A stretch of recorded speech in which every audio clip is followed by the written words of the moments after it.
자, 안녕하십니까. 하이퍼립입니다. 이번 시간에는 동국대학교 심층 면접에 대해서 알아보도록 하겠습니다. 면접을 제가 이제 대학별로 면접 강의를 계속 찍고 있어요.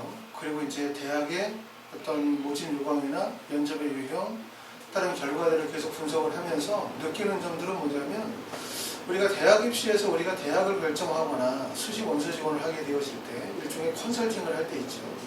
그럴 때 면접에 대한 유형을 파악하는 것이 정말 중요하구나. 우리가 일반적으로 사람들이 생각할 때 문을 열고 들어갈 때는 들어가기 위해서 그 문만 바라보고 생각을 하지만, 사실 1차 관문이라고 하는 서류평가 이후에 진행이 되는 면접에 대해서 우리가 미리 예측하고 정확하게 알고 원서 지원하는 게 되게 중요하거든요.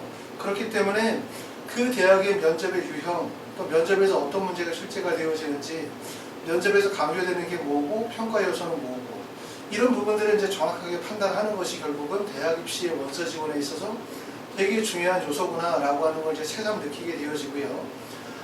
그러면서 이제 한 대학의 자료를 준비해가지고 동영상을 올리게 되고, 또 이런 것들을 이제 저희 학원의 선생님들과 같이 공유하면서 정보를 공유하고 또 면접에 대한 준비를 체계적으로 할 수 있는 자료를 삼고 있습니다.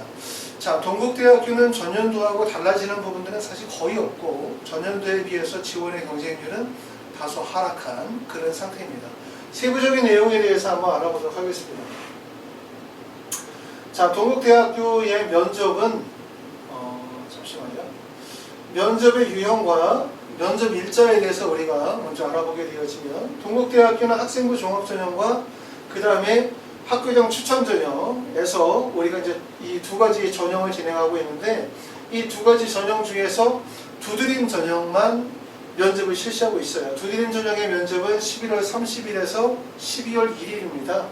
그래서 일단 배수 1단계 배수에서 2배수를 두는 학교와 3배수를 두는 학교들이 있는데, 보통 2.5배수의 배수를 두는 학교는 건설환경, 건축, 경영, 그 다음에 물리반도체나 법학이나 산업시스템, 그 다음에 영어, 영문, 전자전기, 화공생명, 회계학과는 1단계 배수가 2.5배수고, 이 학과를 제외한 나머지 학과는 3배수를 1단계에서 통과를 시키고 있어요. 1단계에서는 말씀드렸던 것처럼 2.5배수나 3배수에서 서류종합평가 100%를 1단계를 고르고, 난 다음에 2단계에서는 1단계 합격자를 학생부 상대로 70의 면접의 30% 정도 반영을 하니까, 우리가 일반적인 학생부 종합 전형의 전형 방식과 크게 다르지 않습니다. 1단계 합격자 발표는 12월 6일 날 발표가 나게 되고요. 면접은 11월 30일, 12월 1일에 면접이 진행이 되어집니다. 학교장 추천 전형은 서류평가 100% 전형이고, 자기소개서는 미제출하며, 합격자 발표는 수능 전에, 수능 이후 11월 15일 날 합격자 발표가 나게 됩니다. 자, 그러면 다음으로는 동국대학교 면접 유형에 대해서 한번 알아보도록 하겠습니다. 동국대학교 면접의 유형은 제출 서류 기반으로 평가를 해요. 제출 서류라고 하면 학교 생활 기록과 자기소개서가 있고, 학교 생활 기록과 자기소개서를 바탕으로 평가를 하는데, 그 평가 내용은 전공, 전형 취지 적합성, 그 다음에 발전 가능성, 인성 및 사회성에 대해서 개별 면접을 실시하게 되어지고, 면접위원 2명의 10분 정도 내외의 질의응답이 진행이 되어진다, 이렇게 봅니다. 자, 그래서 평가 항목으로는 전형 취지 적합성 20%, 전형 취지라고 하는 건 이제 학생부 종합 전형의 취지에 적합하냐, 두드림 전형이라는 취지에 적합하냐 물어보는 거고요.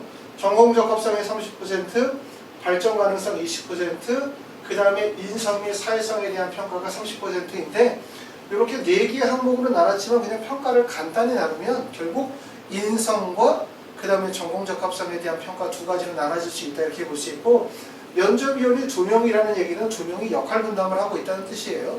그러니까 한 분은 대부분 학과와 관련이 되어진 부분들을 물어볼 가능성이 높고, 다른 한 분은 학생부나 자기소개서와 관련된 내용을 질의응답할 가능성이 높겠죠.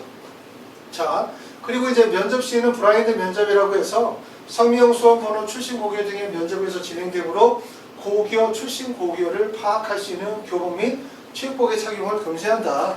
사실 이렇게 브라인드 면접이라 하더라도 미리 서류 검토를 통해서 수험번호 몇 번의 학생이 출신 고등학교가 어디인지에 대한 부분들은 다 알고 계시죠. 하지만 그래도 면접할 때는 직접적으로 이제 출신 고등학교가 드러나게 하면은 면접에 영향을 미칠 수 있기 때문에 면접을 그래도 객관적으로 평가하겠다라는 취지로 요즘에 대부분의 대학에서는 블라인드 면접을 시행하고 있습니다. 자, 지금 1번서부터 13번까지는 면접의 질문 내용이에요. 이거를 10분 내에 13개의 문제를 물어보진 않죠. 보통 10분 정도 하면은 질문하는 내용이 면접에서 한 4개 정도 아니면 많으면 5개 정도 이렇게 면접을 질문하는 경우들이 많은데 대략적으로 이제 어떤 질문 내용들이 나오는지를 보기 위해서 기출되어져 있는 문제들을 한 13개 정도 정리해 왔습니다. 제일 먼저 물어보는 거는 공통된 거는 첫 번째는 은행원, 경제원으로서 경제연구원으로 진로를 희망하고 있네요. 지원 동기는 무엇입니까? 라고 하는 문장이에요. 모든 대학이나 학과에서 물어보는 첫 번째 면접에서 질문은 지원 동기를 반드시 물어보죠. 너는 왜 지원을 했냐? 이렇게 물어보는 거죠. 왜 지원했냐는 얘기를 물어보면 저는 이래서 지원했습니다가 중요한 게 아니라 지원 동기를 물어보게 되어지면 기본적인 서술 방법은 첫 번째는 동기와 계기가 있고 그 다음에 두 번째는 그 동기와 계기를 통해서 고등학교 때 어떤 학업적 역량과 활동을 통해서 내가 우수성을 쌓아왔는지 그 다음에 세 번째는 그것이 결국은 대학에 입학하고 난 후에 학업이나 진로 계획으로 발전하는 과정 이 부분을 보여줘야 되는 게 이제 첫 번째 문제인데 모든 학과에서 반드시 나오는 문제라고 볼 수 있고 그 다음에 마지막에 물어보는 문제들은 대부분 마지막으로 하고 싶은 말이 뭐냐 이 두 가지는 공통적으로 나오는 거고요. 그리고 그 가운데에서 물어보는 게 첫 번째 지원 학과와 관련된 부분들 중에서 우리나라 경제적인 문제점은 뭐냐 우리나라의 경제의 문제점은 뭐냐 라고 하면 학과와 관련된 문제겠죠. 그렇죠? 우리나라 경제의 문제점은 뭐냐 그 다음에 세 번째에 나와 있는 거는 자기소개서와 관련된 내용을 반드시 물어봐요. 자기소개서에서 인사이드잡 영어를 봤다고 하는데 느낀 점이나 소감은 무엇이냐라든가 그 다음에 월화의 금융 엘리트들과 일반 서민들 사이에서 경제 불평등이 다시 생각해 봤다 했는데 경제에 있어서 많이 배우고 그만큼 교육 부분에 많은 투자를 한 금융 엘리트들이 당연히 더 많은 대우를 받고 누려야 하는 것이 아닌가. 자기소개서 1번의 내용에 보면 지오지브라의 프로그램을 사용해서 수학 증명을 했다고 했는데 이것을 통해서 느낀 점은 무엇이냐 라든가 자기소개서와 관련된 질문이 나오고 있고요. 그 다음으로는 성적이 낮은데 어떻게 생각하냐 또 예를 들어서 내가 교과목 선택 중에서 법과사회 공부를 했는데 법과 정치를 배웠는데 생각나는 데를 한번 얘기해 보라든가 라는 것처럼 학교생활기록부에 나와 있는 것 중에서 교과 과목에 대한 부분에 대한 질문 그 다음에 학급 학예부장을 맡았는데 주로 어떤 역할을 했냐 그래서 학교에서 진행했던 리더십과 관련된 거 그 다음에 9번째는 학교생활 중에서 가장 의미 있었던 것은 무엇이냐 활동에 관한 거죠. 그러니까 동아리 활동이나 봉사활동이나 리더십과 관련된 활동 내용 그 다음에 인상 깊게 읽었었던 책과 그 이유는 무엇이냐 자, 그 다음에 11번째는 동국대의 인재상과 자신이 어떻게 관련성이 있다고 생각하느냐라고 했어요. 그러면 질문 내용을 간단히 요약하면 첫 번째는 지원 동기고요. 그 다음에 두 번째는 그 학과와 관련된 내용. 그 다음에 세 번째는 자기소개와 관련 내용. 그 다음에 네 번째 나와 있는 게 학교생활기록부에 나와 있는 활동 역량이라든가 교과라든가 독서 활동에 관한 세부적인 내용들이 나와 있고 그 다음에 마지막으로 11번째 동국대의 인재상과 자신이 어떻게 관련이 있나요? 라는 표현 그 다음에 12, 13번에 나와 있는 거는 마지막에 하고 싶은 얘기 이렇게 질문이 요약된다고 볼 수 있어요. 첫 번째는 지원 동기 두 번째 학과에 대한 이해 그 다음에 세 번째는 자기소개서 네 번째는 학교생활기록부에 관련 내용 그 다음에 다섯 번째 나와 있는 것은 마지막으로 하고 싶은 얘기 또는 본인이 가지고 있는 장단점에 대한 설명 그리고 공통문항으로 하나를 던지고 있는 거죠. 모든 학생한테 공통적인 질문으로 하나를 던지는 게 동국제의 인재상과 자신이 어떻게 관련성이 있나 라고 하는 거니까 이건 아마도 이제 대학에 대한 이해도를 물어본다고 볼 수 있겠죠. 이런 것들이 이제 11번에 나와 있는 내용이 여기에 나와 있는 내용들 중에서 전형 취지 적합성이라고 평가한다면 거기에 해당이 될 수 있을 것 같아요. 여기에 나와 있는 15개의 문항을 바탕으로 해서 학생들이 각자 본인이 제출한 학생부와 자기소개서를 기반으로 해서 지원한 학과에 맞게끔 예상 문제를 뽑고 거기에 대한 답변 준비를 충실하게 하시는 게 도움이 되실 것 같습니다. 자, 다음으로 이제 면접 후기. 자, 실제 합격한 학생들이 이런 내용들을 면접 후기로 올렸어요. 자, 보니까 첫 번째는 학교생활기록부와 자기소개서를 통달하자. 결국은 동국대학교의 면접은 학생부와 자소서를 기반으로 하는 면접이기 때문에 어떤 질문이 나온다 하더라도 능숙하게 자신의 주장을 논리적으로 설명하고 설득력 있게 전달하기 위해서 준비를 해야 될 것 같다. 자기소개서에 나올 법한 질문들을 노트에 따로 정리해서 면접에 들어가기 전까지 자기소개서를 보았다.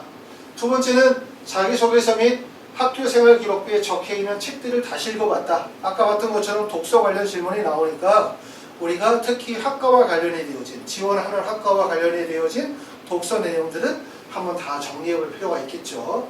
그 다음에 세 번째는 지원 학과 연관된 사회적 이슈들을 정리하자. 그래서 아까 우리가 질문으로 봤었던 것처럼 우리나라 경제가 가지고 있는 문제점이 뭐냐라든가 아니면 미중 무역 분쟁의 원인이 무엇이라든가 이런 부분들에 대해서 질의응답이 가능할 수 있기 때문에 내가 만약에 지원한 학과와 그와 관련된 것이라면 그러면 학과와 관련이 되어진 부분들 중에서 사회적 이슈나 우리가 요즘에 관심을 가지고 있는 주제에 대해서 정리하실 필요가 있어요. 그렇죠? 그 다음에 네 번째는 태도와 연습하기. 태도 연습하기. 면접은 아무래도 제일 중요한 부분들은 질문에 대해서 답변하는 것도 중요하지만 얼마나 설득력 있게 올바른 자세로 질문하느냐라는 부분이기 때문에 면접의 태도와 자세에 대한 부분들을 반드시 준비하실 필요가 있고 그 다음에 다섯 번째는 대학교 분석 및 전공 교수님들의 프로필을 분석하기.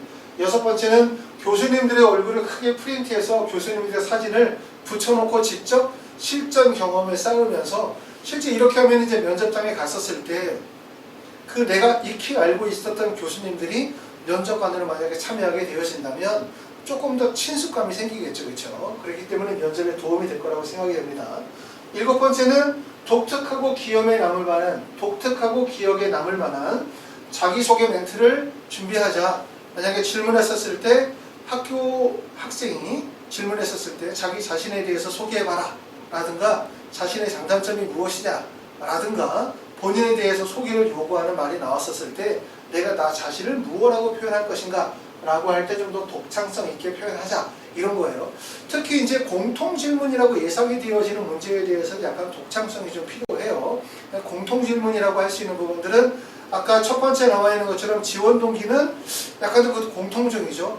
특정 학과에 있어서는 공통적일 수 있으니까 내가 만약에 경제학과를 지원했다 그럼 경제학과 지원한 학생들이 공통적으로 구술하는 내용이 있을 텐데 그것 안에서 내가 독창성을 유지한다든가 아니면 아까 나왔었던 것처럼 동국대학교의 인재상과 자신의 어떠한 부분들이 부합한다고 생각하는가 라고 하는 것도 공통질문일 거예요. 이런 공통적인 질문은 첫 번째는 독창성이라는 부분들이 중요하죠. 그렇죠? 왜냐하면 그래야만 다른 학생들이 구술하는 내용과 차별화될 수 있으니까.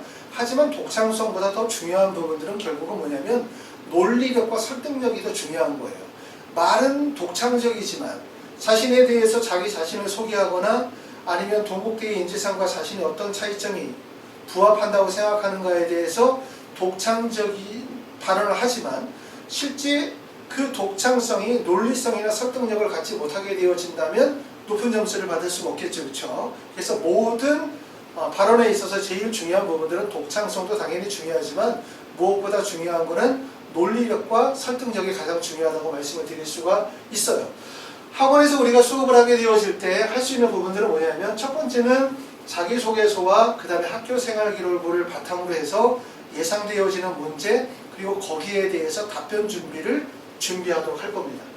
그리고 두 번째는 이런 독서에 관련된 내용들은 우리가 미리미리 준비하셔야 되겠죠. 학원에 와서 짧은 기간에 할 수가 없기 때문에. 그 다음에 이제 두 번째로 진행하는 거는 지원하는 학과와 관련해 되어진 전공 소양에 대한 평가를 하는 게 이제 학원에서 하게 되는 거고 그 다음에 세 번째 진행하는 거는 실전 시뮬레이션이겠죠.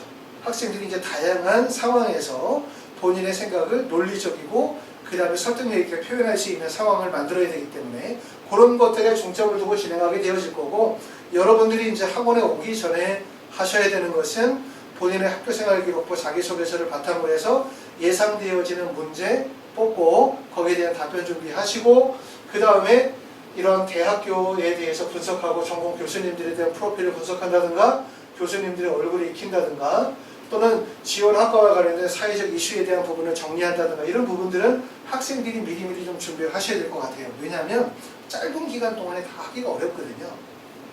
그래서 만약에 혹시라도 내가 동국대학교 원서를 쓰긴 썼지만 수능에 대한 부담이 크지 않은 학생들 같은 경우들은 주말을 이용해서 강의를 시작하시는 것도 나쁘지 않습니다. 자, 그 다음에 이제 네 번째, 지원 현황에 대해서 보면 동국대는 전년도보다 경쟁률이 좀 다소 좀씩 하락했어요. 2019학년도에 두드림 전형이 16.88대 1이었었는데 올해 16.65대 1의 경쟁률, 학교당 추천 전형은 8.17대 1에서 7.66대 1이고 불교 추천 전형은 7.16대 1에서 올해 같은 경우는 5.85대 1이기 때문에 대학의 경쟁률이 하락한다는 것은 대학의 입장에서는 다소 신경이 많이 쓰이는 이유죠. 물론 경쟁률이 하락하는 이유들이 첫 번째는 인구가 줄고 있기 때문에 가장 큰 이유라고 할 수 있지만 그럼에도 불구하고 이제 우리가 입시의 요강이라든가 아니면 그 한 해 한 해 여러 가지 그 학생들의 어떤 선호도라든가 경향들을 파악을 해서 입시의 요강들을 좀 재편함으로 인해서 대학에 대한 경쟁률을 높이고 대학에 대한 선호도를 높이는 거 이런 부분들이 중요하기 때문에 아마 동국대학교 이 전형 방식은 오랫동안 크게 변화 없이 왔기 때문에 내년 내후년으로 가면서는 약간의 전형 방식을 조금 더 다각도로 변화시킬 필요가 있어요. 근데 이제 모집 요강 자체는 변화하기가 어려운 이유들이 인원이 사실 그렇게 많지 않죠. 두드림 전형에서 선발하는 인원이 621명, 학교장 추천 400명이다, 불교 추천이 108명이면 여기서 전형을 세분화시키기 어렵다 보니까 아무래도 전형을 바꾸는 것도 사실 좀 어려운 점이 있는 것 같아요. 자, 다섯 번째 이제 파이널 수업에 대해서 말씀드리면 아까 말씀드렸던 것처럼 면접은 준비할 게 상당히 많죠. 그러니까 단순한 것 같아요. 면접에서 물어보는 게 인성 면접, 인성을 하나 물어보고 두 번째는 예를 들어서 전공 적합성을 물어보는 간단한 것처럼 보이지만 실제 아까 면접 후기를 봤었던 것처럼 우리가 준비할 거는 상당히 많아요. 그렇기 때문에 만약에 수능에 대한 부담이 별로 없으신 분들이라면 주말에 우리가 동국대학교 주말 면접 강의를 통해서 미리미리 준비하시면 제일 좋고 근데 내가 지금 현재 수능 공부를 하고 있는 상태다. 그러신 경우는 동국대학교 두드림 전형의 면접이 발표일이 11월 6일이고 면접을 진행하는 게 11월 30일입니다. 20일. 30일과 12월 2일이니까 지금은 일단은 먼저 예약을 하게 되는 거죠. 그래서 내가 면접 수업을 들을지 안 들을지는 1단계를 합격을 해야만 들을 수 있기 때문에 지금 대부분의 분들은 먼저 예약하시고 그러고 난 다음에 11월 6일 날 발표했었을 때 합격을 하시면 진행하시면 되고 만약에 여러 가지 이유로 합격이 안 돼서 내가 만약에 면접 수업이 어렵다. 그러면 이때 연락 주시면 예약하셨던 금액을 환불하도록 그렇게 하고 면접 수업은 4시간씩 3일로 해서 총 12시간 수업을 진행을 하게 되고요. 한 반의 인원은 5명씩 수업을 진행을 하게 되어집니다. 불교 추천 인재 전형은 자 1단계가 11월 6일 동일하고 두드림과 면접일은 11월 24일 학원에서는 19, 20, 21일 마찬가지로 4시간씩 3일에 거쳐서 면접을 진행을 하도록 합니다.